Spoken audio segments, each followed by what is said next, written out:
සුබ දවසක් කියලා පිළිගන්නවා ඩයමන්ඩ් ප්ලාන්ට්ස් එක එකතු වෙලා ඉන්න ඔයගොල්ලෝ හැමෝම. ඉතින් අදත් මම ඔයාලගේ ගෙවතු වගාවට අදාළ වෙන මාතෘකාවක් තමයි කතා කරන්නේ. ඉතින් ඔයාලා ගෙදර මල් හදන කෙනෙක් නම්, එළවලු පැල හදන කෙනෙක් නම් කෙසේ හෝ කුඩාවට හරි ගෙවත්තේ මොනවා හරි පැලයක් හදාගන්න කෙනෙක් නම් ඔයාලට නැතුවම බැරි දෙයක් වෙන්නේ නැති මේ නිල් කැට සහ දම් කැට. ඉතින් ඉතාමත් අඩු මුදලකට අපිට සපයා ගන්න පුළුවන් හොඳ පොහොර වර්ග දෙකක් තමයි මේ දෙක. ඉතින් ඕනම කෙනෙක් දන්නවා නිල් කැට සහ දම් කැට කියනකොට.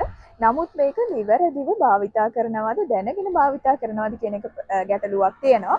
ඉතින් ඒ නිසා මම හිතුවා අද මේ නිල් කැට සහ දම් කැට ගැන කතා කරන්න. මේවා යොදන්නේ කොහොමද අපි අපේ වගාවට කොයි අවස්ථාවෙදිද යොදන්න ඕනේ? ඒ වගේම කොච්චර කාලාන්තරයක් ඇතුළත යොදන්න ඕනේද? ඉතින් මේ වගේ වැදගත් කරුණු ටිකක් අද කතා කරන්න කියලා හිතුවා. ඉතින් වීඩියෝ එකට යන්න කලින් මතක් කරනවා අපේ YouTube channel එක Diamond Plants subscribe කරන්න කියලා. හොඳයි. ඉතින් මුලින්ම මම නිල් කැට ගැන කතා කරන්නම්. ඇත්තටම නිල් කැට කියන්නේ බැලන්ස් පොහොර එකක්. මොකද මේකේ නයිට්‍රජන්, ෆොස්ෆරස් සහ පොටෑසියම් අනුපාතය එහෙම නැත්නම් NPK අනුපාතය ගත්තාම 12ට 12ට 17 විදියට තමයි තියෙන්නේ. ඉතින් NPK වලට අමතරව මේක මැග්නීසියම් අඩංගු වෙනවා. ඒ වගේම අනෙකුත් ශුද්ධ පෝෂකත් මේකේ අඩංගු වෙනවා. ඉතින් ඒ නිසා මේක බැලන්ස් පොහොර එකක් විදිහට තමයි අපිට හඳුන්වන්න පුළුවන්. ඉතින් මේක යොදන්න සුදුසු අවස්ථාව තමයි ශාකයක, විශේෂයෙන්ම අපි ශාක කිව්වහම අපි විසිතුරු පැලවලට, මල් පැලවලට, ඒ වගේම මේ වගේ එළවලු පැලවලට අපිට මේක යොදන්න පුළුවන්. ඉතින් මේ වගේ වර්ධක අවධියේදී තමයි මේක භාවිතා කරන්න සුදුසු වෙන්නේ. ඒ කියන්නේ මල් පිපීමට පෙර අවස්ථාවලදී. ඉතින් ඒ අවස්ථාවලට තමයි මේක සුදුසු වෙන්නේ. මල් පිපෙන අවස්ථාවට අපි නිල් කැට භාවිතා කරන්නේ නැහැ. පළදරන අවස්ථාවට නිල් කැට භාවිතා කරන්නේ නැහැ. ඊට පෙර අවස්ථාවලට තමයි අපි නිල් කැට බහුලවම යොදා ගන්න. ඉතින් ඔයාලා නිල් කැට මිලදී ගනිද්දී පුළුවන් තරම් උත්සාහ කරන්න මේ වගේ බ්‍රෑන්ඩ් නේම් එකක් තියෙන නිල් කැට තෝරගන්න. දැන් මේ දම් කැට ගත්තත් ඒ වගේම තියෙනවා. මට නමුත් මේ බ්‍රෑන්ඩ් නේම් එකක් තියෙන එක ඉවර වෙලා දැන් වීඩියෝ එකට අවශ්‍ය නිසා මම මේක මිලදී ගත්තා. නමුත් ඔයාලට පේනවා මේකේ කිසිම බ්‍රෑන්ඩ් නේම් එකක් නැහැ. ඉතින් ඒ නිසා අපිට කියන්න බෑ මේකේ අපි බලාපොරොත්තු වෙන රිසල්ට් එකම දෙයිද කියන එක. ඉතින් ඒ නිසා මේ වගේ බ්‍රෑන්ඩ් නේම් එකක් තියෙන නිල් කැට ඔයාලා තෝරගන්න උත්සාහ කරන්න. ඊළඟ කාරණේ තමයි අපි මේ නිල් කැට කියලා කියන්නේ අර ඔස්මෝකෝට් වගේ නෙවෙයි. අපි ඇන්තූරියම් වලට එහෙම නැත්නම් ඕකිඩ් වලට අපි අනිවාර්යයෙන්ම ඔස්මෝකෝට් නේ භාවිතා කරන්නේ. ඒක ස්ලෝ රිලීසින් ෆර්ටිලයිසර් එකක්. ඒ කියන්නේ පෝෂක සෙමින් නිදහස් කරන ෆර්ටිලයිසර් වර්ගයක් තමයි ඔස්මෝකෝට් කියලා කියන්නේ. නමුත් නිල් කැට කියලා කියන්නේ ස්ලෝ රිලීසින් ෆර්ටිලයිසර් එකක් නෙවෙයි. මේක අපි පසට යොදලා විනාඩි 10ක් වගේ ඇතුළත මේක ජලයේ දිය වෙනවා. ඒ වගේම ශාකය උරා ගන්න කටයුතු කරනවා. ඒ වගේම පස්සේ රැඳිලා තියෙන කාලය බොහොමත්ම අඩුයි. ඉක්මනින් දිය වෙලා ඉක්මනින් ඉවත් වෙලා යනවා. ඉතින් ඒ නිසා අපිට මේක සති දෙකෙන් දෙකටවත් ශාකයකට යොදන්න සිද්ධ වෙනවා. සාමාන්‍යයෙන් දවස් 5ත් 15ත් අතර යොදන්න පුළුවන් නම් හොඳයි. නමුත් අපිට ඔස්මෝකෝට් වගේ එකක් භාවිතා කරන්න පුළුවන් මාස 3කට විතර. කියන්නේ අපි අද ඔස්මෝකෝට් යෙදුණා තව මාස 3කින් නැවත පොහොරේදීම ප්‍රමාණවත් වෙනවා. නමුත් ඉතින් මිලත් එක්ක බැලුවම අපිට ගොඩක් ලාභයි නිල් කැට භාවිතය. හැබැයි අපිට අර කලින් කතා කරපු ඇන්තූරියම් සහ ඕකිඩ් වගේ පස් රහිත මාධ්‍යවල හිටව ගන්න රෝගවලට මේක සුදුසු වෙන්නේ නැහැ. මොකද මේක ඉක්මනින් උරා ගන්නවා. ඒ වගේම අර මුල් වලට හානි වෙන්න පුළුවන්. ඉතින් ඒ නිසා අපි නිල් කැට භාවිතා කරද්දී පාංශු මාධ්‍යයක් තියෙන ශාකවලට විතරක් භාවිතා කරන්න ඕනේ. අනිත් එක තමයි මේක යොදන ක්‍රමයක් ඉතාමත් වැදගත්. අපි වැරදියට මේක භාවිතා කරොත් අපේ ශාකය විනාශ වෙලා යන්න උනත් පුළුවන්. ඉතින් ඒ නිසා බලමු අපි නිවැරදිව මේක භාවිතා කරන්නේ කොහොමද කියලා. ඉතින් මම අද තෝරගත්ත මේ වගේ නයි මිරිස් පැලයක්. ඉතින් මේක තාම වර්ධක අවස්ථාවේ තමයි තියෙන්නේ. තාම මල් හැදිලා ගෙඩි හැදිලා නැහැ. ඉතින් අපි නිල් කැට කියන එක පැලයක් හදපු වහාම එකතු කරන්නේ නැහැ පැලයකට. ඔස්මෝකෝට් වගේ එකක් නම් අපි පැලේ හදනකොටම ෆර්ටිලයිසර් එකතු කරනවා. නමුත් එහෙම සුදුසු වෙන්නේ නැහැ. මොකද මේක ටිකක් සැර ගතිය වැඩි ඉක්මනින් උරා ගන්න නිසා. ඒතර පොඩි පැලවලට අපි ඉන්ධන අවස්ථාවේදී මේක යෙදුවොත් එහෙම පැල විනාශ වෙලා යන්න පුළුවන්. මුල් ටික කුණු වෙලා යන්න පුළුවන්. ඉතින් ඒ නිසා අපි සාමාන්‍යයෙන් පැලයක් හදලා සති දෙකක් විතර වගේ ගියාට පස්සේ තමයි මේ පොහොර යෙදීම පටන් ගන්න ඕනේ.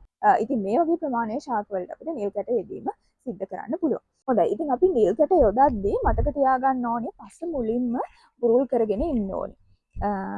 ඉතින් ඔයාලට අත්මුල්ලුවක් තියෙනවා නම් ලේසියි. ඇත්තටම මම මේ වෙලාවේ මට අත්මුල්ලුවක් සපයා ගන්න බැරි නිසා මම මේකෙන් මේ බුරුල් කිරීම සිද්ධ කරනවා. ඉතින් ඔයාලා මුල් වලට හානියක් වෙන්නේ නැති වෙන්න පැල වටේට මේ විදිහට පස්ස බුරුල් කරගෙන ඉන්න.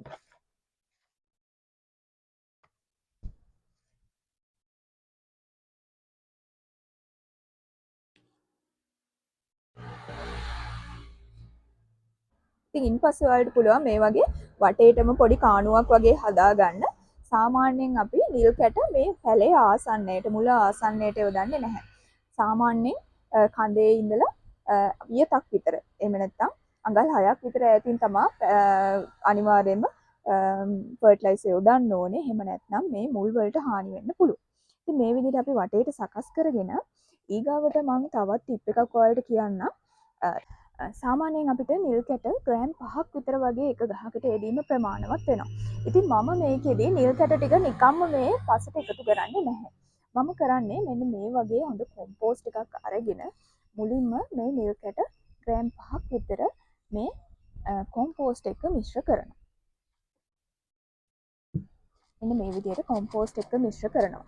මොකද නිල් කැට කියන්නේ මං කිව්වා හරි ඉක්මනට දිය වෙන පොහොර වර්ගයක්. ඉතින් ඒ වගේම පස්සෙන් ඉක්මනට ඉවත් වෙලා යනවා. අපි යොදන වතුරත් එක්ක මේක මුලෙන් ඉවතට ඉක්මනින් ඉවත් වෙලා යනවා. ඒ නිසා මුලට උරා ගන්න ප්‍රමාණය හරි අඩුයි අපි යොදන ප්‍රමාණය. නමුත් අපි මේ විදිහට කොම්පෝස්ට් එක මිශ්‍ර කරාම මොකද වෙන්නේ? කොම්පෝස්ට් වලට හැකියාවක් තියෙනවා මේකේ තියෙන පෝෂක ටික තදින් බැඳලා තියාගන්න. හැබැයි තදින් බැඳලා තියාගන්නවා කියලා ශාකයට නොදී ඉන්නේ නැහැ. ශාකයේ මුලට අවශ්‍ය වෙලාවෙදී නිදහස් කරන්නත් පුළුවන් මේ කාබනික ද්‍රව්‍ය වලට. ඉතින් ඒක තමයි අපි කාබනික ද්‍රව්‍ය පසට යොදන එකේ එක වැදගත්කම. ඉතින් ඒ නිසා මේක හරිම වැදගත් මේ කොම්පෝස්ට් එක එහෙම නැත්නම් කාබනික ද්‍රව්‍යත් එක්ක මෙහෙම අපිට මිශ්‍ර කරලා යොදන්න පුළුවන් නම් පොහොර.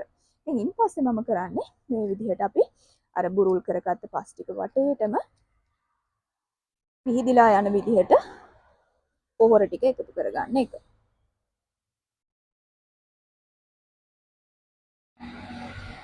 ඉතින් ඉන්පස්සේ මේ පොහොර බාහිර පරිසරයට විවෘත වෙලා තියෙන්නත් හොඳ නැහැ. මොකද ඉක්මනින් මේක වාෂ්ප වෙන්නත් පුළුවන්. වාෂ්ප වෙලා වායු ගොලයට එකතු වෙන්නත් පුළුවන්. ඉතින් ඒ නිසා අපි පොහොර ටික මේ විදිහට ආවරණය කරන්න ඕනේ අපේ පස් මාධ්‍යයෙන්ම.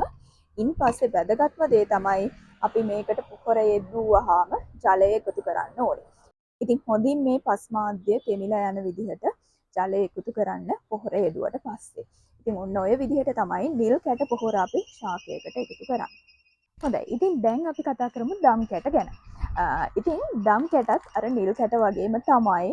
හැබැයි දම් කැටවල NPK අනුපාතය, නයිට්‍රජන්, ෆොස්ෆරස්, පොටෑසියම් අනුපාතය ගත්තොත් එහෙම 12ට 10ට 20. ඉතින් ඔයාලට මෙතනදී තේරෙනවා මේකේ පොටෑසියම් තමයි වැඩිපුර තියෙන්නේ. ඉතින් ඒ ප්‍රධාන පෝෂක වලට අමතරව කලින් නිල් කැට වගේම මේකේ මැග්නීසියම් සහ අනෙකුත් ශුද්ධ පෝෂකත් අඩංගු වෙනවා. ඉතින් මේක පොටෑසියම් ප්‍රමාණය වැඩි නිසා අපි මේ වගේ වර්ධක අවස්ථාවට මේ දම් කැට යෙදීම සුදුසු වෙන්නේ නැහැ. ඉතින් දම් කැට යෙදීම සුදුසු වෙන්නේ අනිවාර්යයෙන්ම මේ වගේ මල් පිපෙන අවස්ථාවේ ශාකයකට. මල් පිපෙන ශාකයක් හෝ එහෙම නැත්නම් ඉලවලු පළතුරු වගේ වෙන්න පුළුවන්. ඉතින් මේ වගේ ශාකවල මල් පිපීම ආරම්භ වෙන අවස්ථාවේදී ඒ කියන්නේ ප්‍රජනක අවධිය පටන් ගන්න අවස්ථාවේදී තමයි අපි දම් කැට යෙදීම ආරම්භ කරන්න ඕනේ. එතනින් එහාට අපිට දිගටම දම් කැට භාවිතා කරන්න පුළුවන්.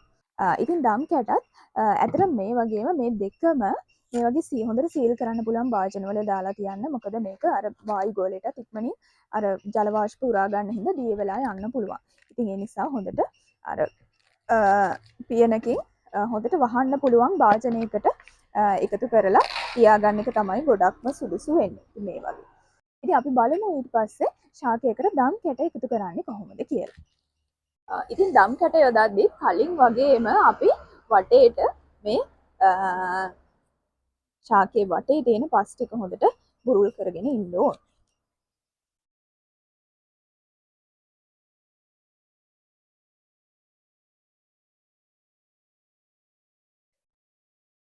මුල් වලට හානි වෙන්නේ නැති වෙන්න මේ වගේ වටේට පස් ටික බුරුල් කරලා ඉන් පස්සේ අපිට පුළුවන් අර ඉස්සෙල්ලා දම් කැට ඉස්සෙල්ලා නිල් කැට යොදන අවස්ථාවේදී වගේම වියතක් විතර දුරින් මේ වගේ පොඩි කාණුවක් හදා ගන්න. ඉතින් ඉන් පස්සේ නිල් කැට වගේම තමයි දම් කැටවලත් ක්‍රියාකාරීත්වය. ඉතින් ඒ නිසා අර වගේම අපිට කොම්පෝස්ට් වලට දම් කැට ග්‍රෑම් 5ක් විතර. දැන් මේ ශාකයකට නම් ග්‍රෑම් 10ක් වුණත් ගැටලුවක් නැහැ. මේ වගේ එකතු කරලා හොඳින් මිශ්‍ර කරලා අපිට ශාකයේ වටේට මේ විදිහට විසිරලා යන විදිහට පොහොර ටික එකතු කරන්න පුළුවන්. දැන් කලින් වගේම අපිට පුළුවන් මේ පොහොර ටික මේ වගේ පස් මාධ්‍යයෙන් වහලා හොඳින් ජලය එකතු කරන්න.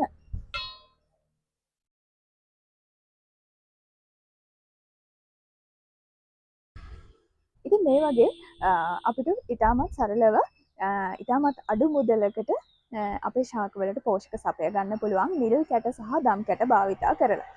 ඉතින් ඔයාලා මින් පස්සේ නිල් කැට සහ දම් කැට නිවැරදි අවස්ථාවේදී නිවැරදි ශාකවලට යොදන්න කටයුතු කරා කියලා මම හිතනවා.